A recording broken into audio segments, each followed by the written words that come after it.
Ok, buenas noches, bienvenidos a cada uno de ustedes esta noche. Shabbat Shalom a todos. Shabbat Shalom. Y como continuamos con el libro de Hechos, capítulo 15, quiero presentar algo que, si nosotros entendemos, como dije, el propósito detrás de las cartas de Pablo, podemos entender las cartas de Pablo. Si no entendemos el propósito detrás de las cartas de Pablo, entonces las cartas de Pablo se pueden convertir algo difíciles de comprender.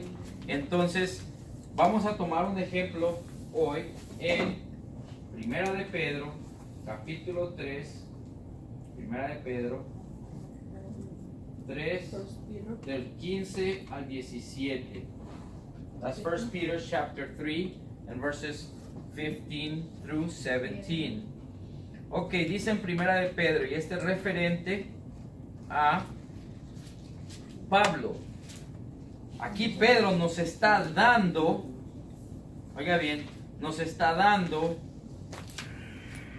un entendimiento de lo que está pasando. Primera de Pedro 3, 15 al 10. Perdón, Segunda de Pedro. My bad. Second Peter.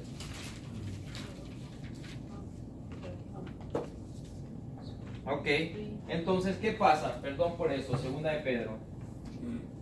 ¿Qué pasa cuando nosotros leemos las cartas de Pablo? Las cartas de Pablo, dentro de la Escritura, no existe un lugar donde una persona pueda leer y decir que la ley de Dios ya no tiene validez, excepto en las cartas de Pablo. Y versículos tales como Romanos 6:14, Romanos capítulo 14, Romanos 10:4, son lugares donde encontramos que al entendimiento de las personas, la ley ya llegó a un fin. Es más, de acuerdo a la mayoría de personas, el entendimiento que ellos tienen es, el enemigo que nosotros tenemos es la ley, no el pecado. En otras palabras, miramos que tenemos una situación en donde se ha enseñado por siglos a las personas a creer que el enemigo que nosotros tenemos es la ley de Dios, no nosotros mismos, no el pecado, no la desobediencia nuestra, sino que la culpa no la tengo yo por desobedecer, la culpa la tiene Dios por darme algo que yo no puedo hacer. Suena ridículo, pero esa es la realidad que nosotros presentamos cuando nosotros decimos que la ley de Dios es difícil de obedecer o que la ley de Dios está ahí para condenarme. La ley de Dios no tiene ese propósito, al contrario, el mejor amigo que yo puedo tener es la ley de Dios, porque sin la ley de Dios yo no sé qué es pecado. Entonces, para poder caminar en rectitud delante de mi Padre, la ley de Dios es mi mejor amigo. ¿Por qué? Porque me guía para saber qué es pecado, entonces yo no peque. So, just a quick, I just want to share this with you. I know this to you might not make sense what I'm about to say right now. It will or might not make sense individually. What we're trying to understand is how the Word of God has been the same yesterday, today, and forever. It has never changed. And because God's Word remains forever, but for ages we have been trained and we have been taught by the church itself, and I mean any church, teaches that God's law is now non void. Basically, my enemy or the enemy that I had is God's law. Who do they use or how do they come to this understanding is based on understanding Paul's letter.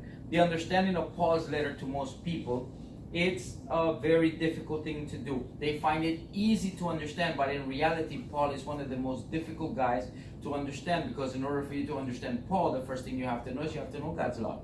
If you don't know God's law, you cannot understand Paul. As a matter of fact, he states it right on his letters that he writes to those who know the law. So people who don't know the law of God actually don't understand what Paul is saying, and that's what's going on in the world now. And what we see is people say that God's law is against me, rather than understanding that what's against me is sin. My problem is I have a problem being obedient to it. So if I have a problem being obedient, the order or the command I'm given to do is not the fault. What's the fault? me not wanting to do the command I'm given to do. So in order to fix things, instead of dealing with me, which means that I don't want to obey the commandment, the way the world presents it is, okay, instead of you dealing with your disobedience, why don't we just try and deal with the commandment? If we remove the commandment, then you don't have to really obey anything. Then now you just, anybody can be obedient. But in understanding with God's law, that is absolutely ridiculous. Actually, that doesn't work that way. Not at all. So most people think that a religious life, it's a life where you just go to church, pay your tributes, or pay, your tithe, your tenth, your offerings, and basically when you go to church, you're a good person. But they don't understand that the only thing that can teach us how to truly be good persons, or how to truly love our neighbor, which is what we say in the Shema, it's only by God's law that we can understand how to love our neighbor. Then we understand that our neighbor is everyone that surrounds us, and that when we kind of like technically understand that everyone surrounding us is God, then we have a different approach. Because when you see someone and you understand, even though if it's, I don't care who it is, it could be the worst of the worst people that you ever thought. But once you see him as the possibility that that is God inside that person, then you're going to see him completely different. And as a matter of fact, God's law doesn't tell me that I have to treat someone good because he's good to me. God's law simply says you have to treat your neighbor as yourself. It doesn't say treat your neighbor as yourself if your neighbor is good with you. It simply says treat your neighbor as yourself, regardless if he's a scumbag or if he's the best neighbor that you have. And that's the thing that we have, because culturally we are trained to love the ones who love us, but people who don't really agree with us, we are supposed to just put them aside. And that's the kind of take that we have in culture, but that's not what God is teaching us. So we're trying to understand what God wants. Entonces, regresando, segunda de Pedro, capítulo 3, versículo 15 al 17 dice: y tened entendido que la paciencia de nuestro Señor, de nuestro Adón, es para salvación, como también nuestro amado hermano Pablo, según la sabiduría que se le ha sido dada, os ha escrito, casi en todas sus epístolas, hablando en ellas de estas cosas, entre las cuales algunas difíciles de entender. Oiga bien, difíciles de entender, las cuales los indoctos e inconstantes tuercen, como también las otras escrituras, para su propia perdición. Así que vosotros, oh amados, sabiendo de antemano, guardaos, no sea que arrastrados por el error de los inicuos, caigáis de vuestra firmeza. Antes bien, creced en la gracia y el conocimiento de nuestro Señor y Salvador Jesucristo. A Él sea gloria y honra hasta el día de la eternidad. Amén. Entonces, Pedro, siendo un varón con conocimiento inmenso, dice que Pablo es que fácil de entender. Entonces imagínate, si Pedro, que es un varón que entiende la ley, que entiende Torah, encuentra a Pablo difícil de entender, ¿cómo vamos a encontrar ahora en día las personas que no tenemos un conocimiento de la ley a Pablo? El problema es que Pablo venía más bien más recto que ellos.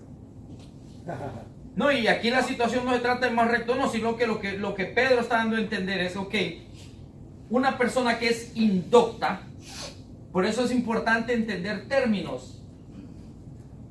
Y estos términos los hemos mirado, pero es importante entenderlo, que es una persona indocta, un indocto. Es aquel que tuerce la Torah, que... Indocta, alguien que no entiende, que no tiene un entendimiento. Ok, y específicamente cuando la palabra indocto es utilizado es para cuando se trata de ley o de un entendimiento de algo que sea referente a estatutos, ¿verdad? Un abogado es un doctor de la ley. Una persona que no es abogado, que no conoce la ley, se conoce como un indocto, o sea, que no tiene conocimiento. No es una palabra ofensiva, simple y sencillamente significa que no conoce. Es como cuando le dices a alguien ignorante. Se siente mal. Se ofenden. Se ofende cuando en realidad lo que estás diciendo es que no tiene conocimiento de eso, es ignorante de ello. Nosotros ignoramos muchas cosas. ¿No eran los gentiles que le decían indoctos? Porque no tenían conocimiento de la Torah. Cualquier persona puede, hasta un judío puede ser indocto. Porque si vayamos a suponer que voy a poner el ejemplo de Pablo. Pablo era indocto. Y los indoctos más bien son los que hacen estudiar en la universidad porque ellos... No, y ya vamos a entender por qué estoy diciendo yo que Pablo era un indocto. ¿Por qué Pablo era un indocto? Porque cuando una persona cree conocer, pero realmente no conoce, sigue siendo un indocto. Yeshua vino a enseñarle a Pablo y a todos cuál era realmente el esquema. ¿Por qué Pablo era indocto? No porque él quisiera ser indocto, porque lo que él tenía conocimiento solo era de tradiciones, porque lo más importante son las tradiciones. Entonces, no solo los gentiles son indoctos. Cualquiera que, digamos, si nosotros empezamos a creer que porque ya guardamos Torah, y ahora ya nosotros, y ya guardamos Shabbat, mientras no conozcamos cómo se guarda realmente el Shabbat, cómo realmente es que nosotros debemos de obedecer las fiestas, cómo es que realmente nosotros seguimos siendo indoctos. Estamos entendiendo. Entonces todos sabemos, por eso Yeshua dijo, y cuando venga el Espíritu, el Consolador, Él los va a guiar a toda verdad. ¿Qué quiere decir? ¿Que conocemos toda la verdad? ¿Él le dijo toda la verdad a sus discípulos? No. Jamás.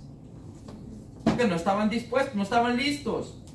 Entonces todos, en cierto nivel, todos somos indoctos. Aún el que más cree conocer de la Torah sigue siendo un indocto. ¿Por qué? Porque mientras no tenga el conocimiento pleno como lo tiene Jehová y Yeshua, sigue siendo un indocto. Pero Juan dice que cuando venga Él, entonces nosotros vamos a conocer como somos conocidos.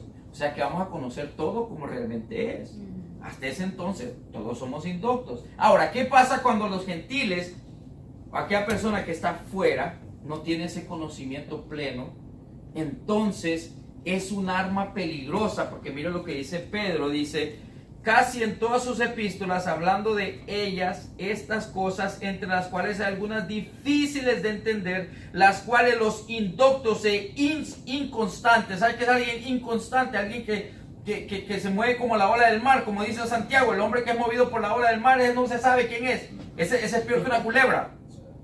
Entonces dice, tuercen como también las otras escrituras para su propia perdición. O sea que en vez de tomar las escrituras para algo positivo, lo lo tuercen para algo destruirse ellos negativo. propios. Así mismo. ¿Pero por qué? Por ser indoctos. Por ser indoctos. Entonces entendemos. Entonces, just quickly, what we're trying to read, if you notice, we're reading the second epistle of Peter, and he says that Paul is a bit difficult to understand, and that the indoctrinates, or people who don't know the law of God, can twist his writings and other scriptures for their own perdition. In other words, they go astray. Why is that? So I'm explaining what the word indoctrinate means. It just means someone who doesn't know the law specifically, because a lawyer is a doctor in the law. So someone who is not a lawyer, he's an indoctrinate. Now, we were saying to be an indoctrinate doesn't mean, even lawyers are indoctrinates. And you would say, how is that? Well, they only know certain amounts of the law. No one ever knows fully. So technically we are all indoctrinated. So that's why we keep on trying to learn, because we all need to learn. But imagine if we're in the learning process, and yet in this learning process we think we know, and we start putting things in this end, and that's why the religious system has created a system that simply makes people believe that serving God, it simply means to come to church. If you go to church, you're good. But that's not reality. So we have to understand, what does God want from us? Because Jesus Christ, Yeshua HaMashiach, his Hebrew name, said one thing. He said that we are not entering the kingdom of heaven unless we do the will of the Father who is in heaven. Sorry. You had like 5 seconds left still. Sorry, I'm just.